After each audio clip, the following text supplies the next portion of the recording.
Essential oils are, in fact, essences. They're little pockets of fragrance that are stored in various parts of the plant. 5000 BC, they were using oil infusions or plant infusions in Ayurvedic medicine.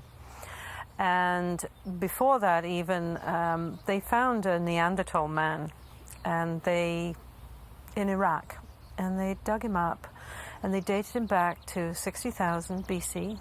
They found 8 different pollens in the area of his digestive tract.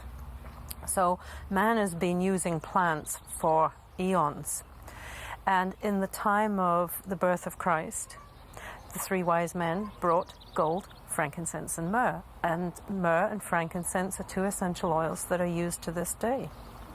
Myrrh is mainly used for skin problems such as ulcerations and scarring. It also makes a good gargle for throat and gum problems.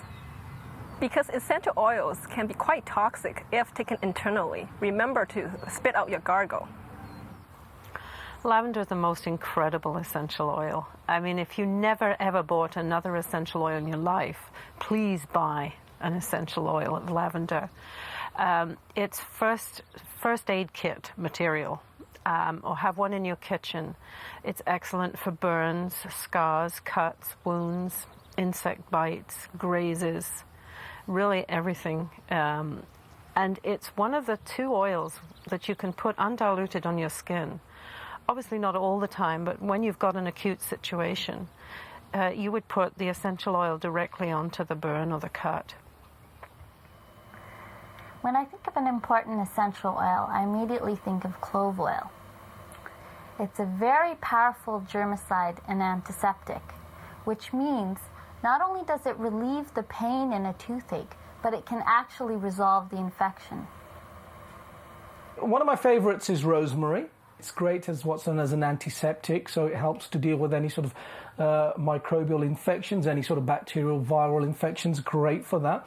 Also a stimulant, so a few drops of rosemary oil in the bath first thing in the morning, and hey, you can throw that cup of coffee down the sink.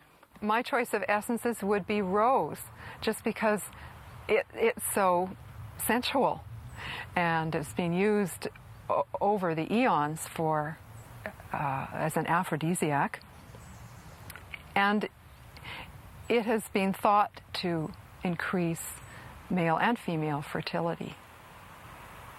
Ylang ylang is my favorite essential oil.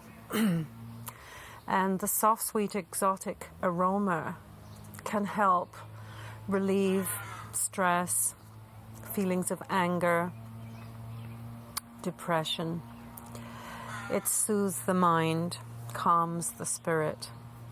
It's a wonderful oil to put in your bath at the end of a long, hard day. One of my favorite essential oils is chamomile, and the reason is I work a lot with babies and children. I find it a very nice herb because it's a nervine. So what that means is it's calming to the nervous system, but it doesn't have the sedative qualities to it, and it's also a wonderful antispasmodic for the digestive system. And it also strengthens the nerves in the digestive system. So if people have had a long-term problem with constipation, for example, this can retrain the nerves in the digestive tract. So some of the things I use it for are colic. I use it as a tea. I will use it essential oil in the bath to calm a really fussy baby, and I will use it as an essential oil mixed in with almond on the tummy to settle down things like colic. And I also will use it for children who have a hard time getting to sleep. It's a wonderful sleep remedy.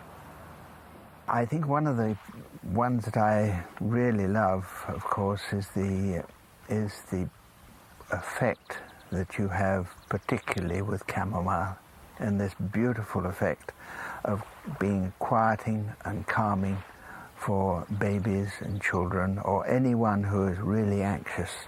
And if you've got just a dab of essential oil on the tip of the nose, on the forehead, and it just calms everything down. It is incredible. In regards to the essential oils, It's a field which I'm just embarking on study. It's huge, and I think the impact of essential oils can be very remarkable. The topic that I would like to discuss is the routes of administration. And one of the reasons that when we smell these oils, they enter the olfactory lobe. And if we look at the brain as a globe, and then the olfactory lobe is like two little fingers that come right out of underneath the brainstem, and they sit right on top of our nose. So when we sniff these aromatic oils, they enter right through the blood-brain barrier and have impact on the biochemistry of the brain. And that's one route of administration of the herbs. You can also apply them on the feet, and the feet has been mapped out with the reflex points. And many parts of the body reflect onto the feet, and so by applying the oils in different parts of the feet, you can have impact on those target organs, even though they're just on the feet. The way aromatherapy works, it's like we have energy blocked in our bodies, and the essential oils are like little keys. And using the right essential oil, it's like little door. It unlocks a little door in your body, and it helps the flow of energy, and it helps the body's own healing process. And so it's very, very powerful. However, it cannot replace conventional medicine. And I certainly would not want to be rushed off to a herbalist or an aromatherapist if I'd just been involved in a vehicle accident. So aromatherapy has its place. It's not a replacement. It's a wonderful adjunct to conventional medicine.